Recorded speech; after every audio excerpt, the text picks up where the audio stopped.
September 11, 2015, na magharap nga sa lona ang kababayan nating si Carlo Magali at isang Australian fighter na si Davy Brown Jr.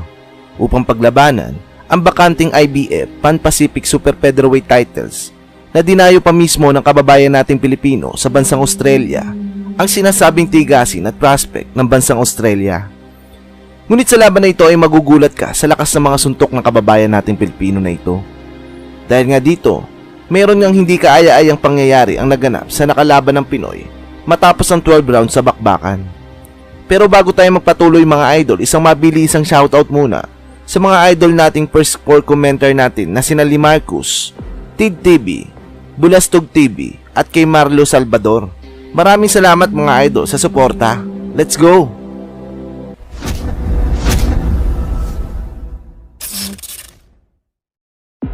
Carlo Magali, isang Pilipino fighter na nagmula sa Talibon, Bohol. Marahil ay ngayon mo lamang narinig ang pangalang Carlo Magali pagdating sa usapang boxing mga idol.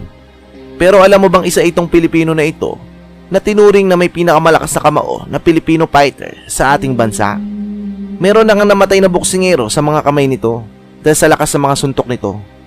September 11, 2015 nga mga idol, na makatapat nga nito ang Australian fighter na si Davy Brown Jr.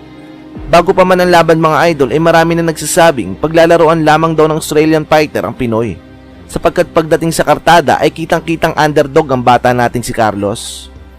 Noong mga panahon na iyan ay may kartadang 18 wins, 7 losses, 3 draw at 9 knockouts ang kababayan nating Pilipino. Samantala ang Australian fighter ay may malinis na 22 wins, 1 losses, 1 draw at 8 knockouts sa kartada nito. Maraming boxing analyst noon ang nagsasabi na may kalalagyan nga daw ang Filipino fighter sa Australian fighter. Advantage din kasi ni Davy Brown ang mas hamak na tangkad nito kumpara sa ating Filipino fighter. Ngunit hindi naman patangkada ng laban kundi palakasan ng mga kamao. Kaya naman mga idol, sa mismong laban ay halos pulbusin nga ng ating kababayang Pilipino ng malalakas na suntok ang Australian fighter. 15 seconds after the round is supposed to have ended, he takes another flurry of heavy. Sa unang round 6 ay maganda naman ang pinakita ni Davy Brown sa laban. Sa katunayan niyan ay lumamang pa nga ito sa scorecards laban sa Pinoy. Ngunit ang tumuntong na nga sa round 7, dito ay pinakita ng Pinoy ang totoong abilidad nito mga idol, na dahilan upang magulpi nga nito ang Australian fighter.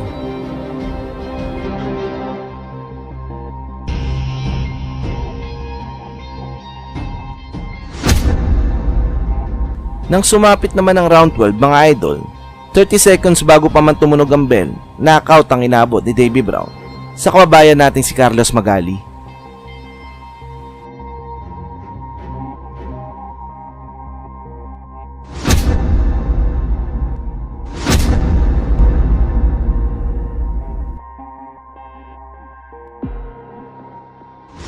Matapos ang laban mga idol ay hindi nga maganda ang nangyari sa Australian fighter.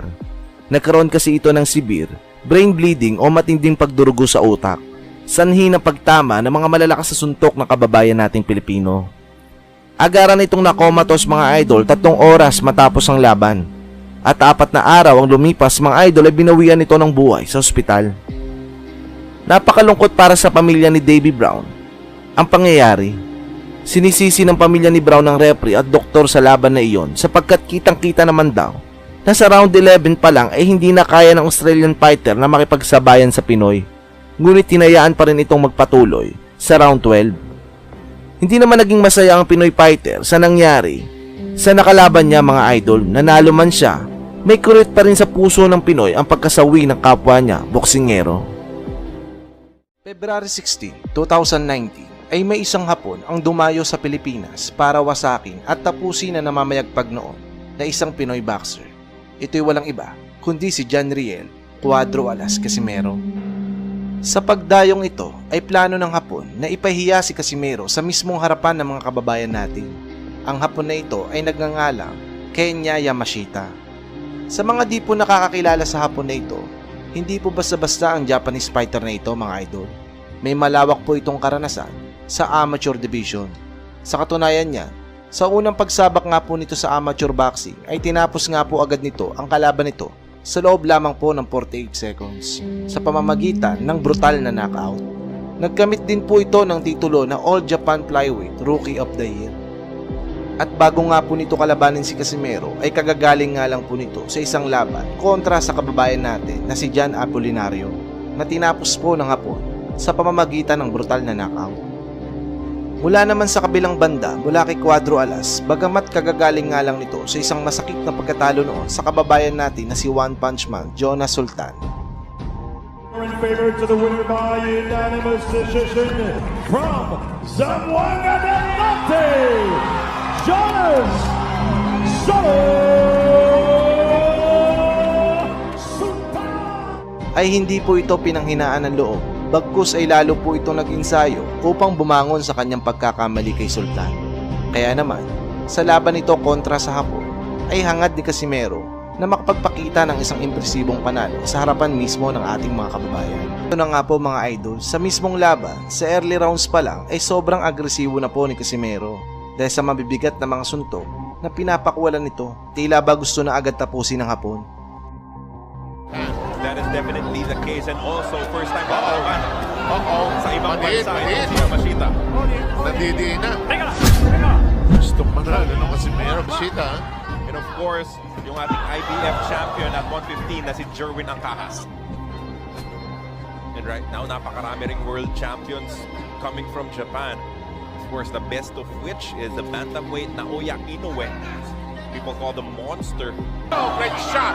That rocks the head of Yamashita. Sa middle rounds naman mga idol, dito ay nagsimula ng kumonekta ang malalakas na suntok ni Cuadro Alas.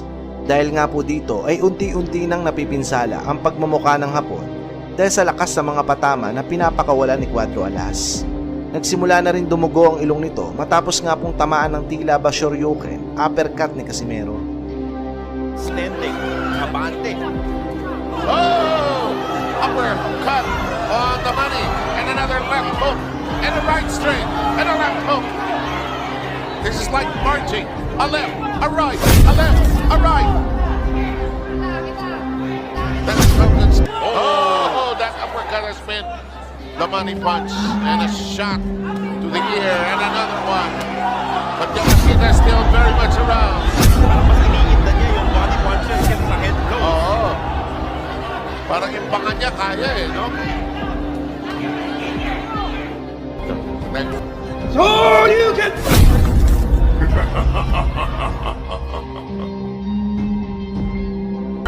Wala na. Yup. Wala na. Yun na. Wala na. Wala na. Nanalo nga po dito si Casimero mga idol via technical knockout sa ika-6 na rounds. At ito nga po ang isa sa mga dahilan kung bakit takot na takot nga po ang mga Hapon dito kay Casimero. Especially nga po itong si Naoya Inoue. Mula sa bayan ng Tagbilaran, Bohol City, may isa na naman pong magiting at mahusay na boksingero ang pinagmamalaki ng ating mga kababayan. Dahil nga po sa tindi at lakas ang pinakita ng Pinoy boxer na ito, ito'y walang iba kundi si John Virgel Vitor alias Valiente na may record na 18 wins, 11 knockout at 2 losses. 25 anyos gulang na nangangampanya po ngayon sa super featherweight title mga idol.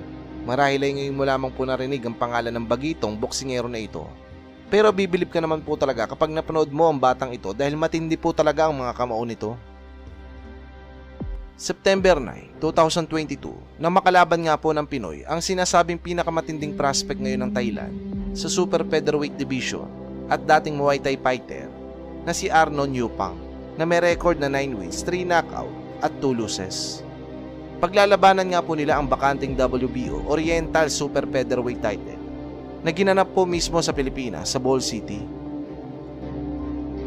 Sa mga di po nakakaalam, ito po ang unang sabak ng Pinoy sa isang regional title belt. Samantala ang Thai fighter naman po ay pangalawang pagkakataon na po. At sa unang sabak nga po ng Thai boxer sa unang regional title bout nito, ay talaga naman pong pinabilib nga po nito ang mga kababayan nito sa Thailand. Matapos nga makuha nito ang WBO Asia South Featherweight title. Sa kababayan nga po nito na dati lang naman pong IBF World Flyweight Champion at Thailand Boxing Superstar na si Amnat Ruwengrong. Kung matatandaan nga po natin mga idol ay tinalo nga po ni Amnat Ruwengrong si Casimero sa isang title fight noong 2015 dahil nga po sa kilalang madaya at maruming boksingero itong si Amnat. pero nabawian naman po ito ni Casimero at naagaw ang IBF flyweight title taong 2016 naman sa pamamagitan ng brutal knockout. Kaya naman, masasabi mo na hindi basta-basta ang Thai boxer na si Arnon Yupang, mga idol. May pagmamalaki na rin po talaga ito dahil tinalo po nito ang former IBF flyweight champion. Samantala ang ating kababayan ay first time sa isang title fight. At eto na nga po mga idol, panoodin po natin ang naging highlights ng laban ng dalawang fighter, Pilipinas versus Thailand.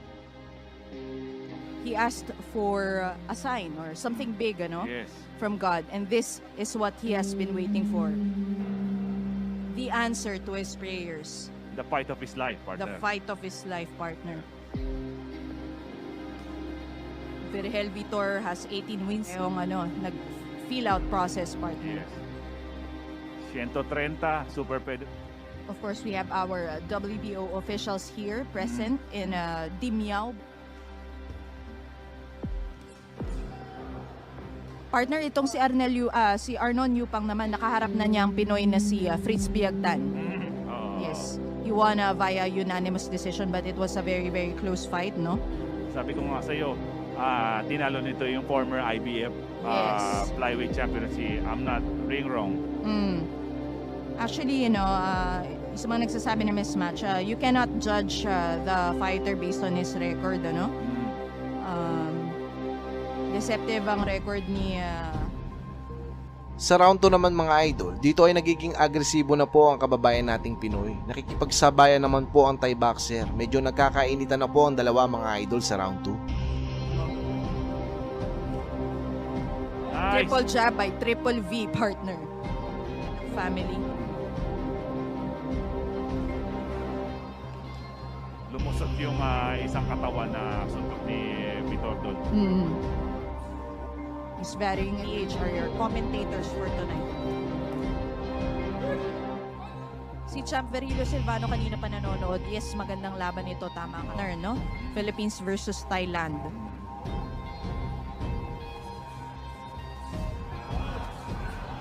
Ooh, that was an exchange on the inside. Kailian Yes. from Baguio. Pinoy boxing prodigy. Oh, good overhand right there by Vitor. Oh, Laser focus. by Vitor. Oh, Laser focus by Virgel Vitor. oh, good hook straight. And the smile by the Thai fighters.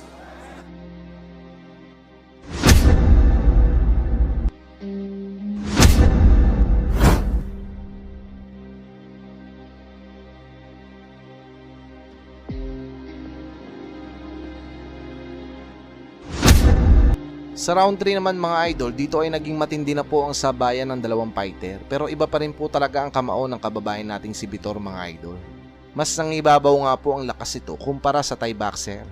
Halos mawalan ng oxygen ang Thai fighter nang tamaan ng solid na suntok ng Pinoy na dahilan upang matapos na po ang salpukan. Oh, that nice, was a nice. quick. Oh, good combination. Virgel Vitor must remain cautious, Yes. because Arnold Yupang is still dangerous. Good exchange for both fighters, partner. Nakatama sila pareho. Yun yung mga legs niya. And kudos to him for okay, may onting holding doon. Of course, quick si referee Dan Rex, our referee, third man in the ring. Combination by Virgel Vitor. Oh, nice good left. hook. Oh, what an exchange, partner. Oh, straight by Virgel Vitor.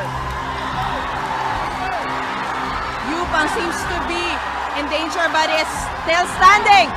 Oh my. Oh wow. Arnon Yupang. Yung sa dynamite in his hands. Yes. Partner. Dapat. Oh! Wow! Arnon Yupang is down. Oh my. Oh my! Oh my! He is standing up, but it's nice. Oh! What a win! our friends from the local government unit of the municipality of Timiao, Bohol to please join us here on stage, headed by Mayor Randolph King An. Please join us here, Honorable Mayor. And of course, would also like to Nanalo po ang Pinoy sa isang brutal knockout sa round 3 mga idol. Halos maubusan nga po ng hangin sa katawan ang Thai boxer dahil nga po sa lakas ng patama ng Pinoy. Meron na naman po tayong umusbong na malakas na pambato sa katauhan nga po ni Virgel Vitor. Palagay nyo mga idol, pwede na ba ito sumabak sa Amerika sa mas malaki pang laban? Comment ka lang at pag-uusapan natin yan mga idol.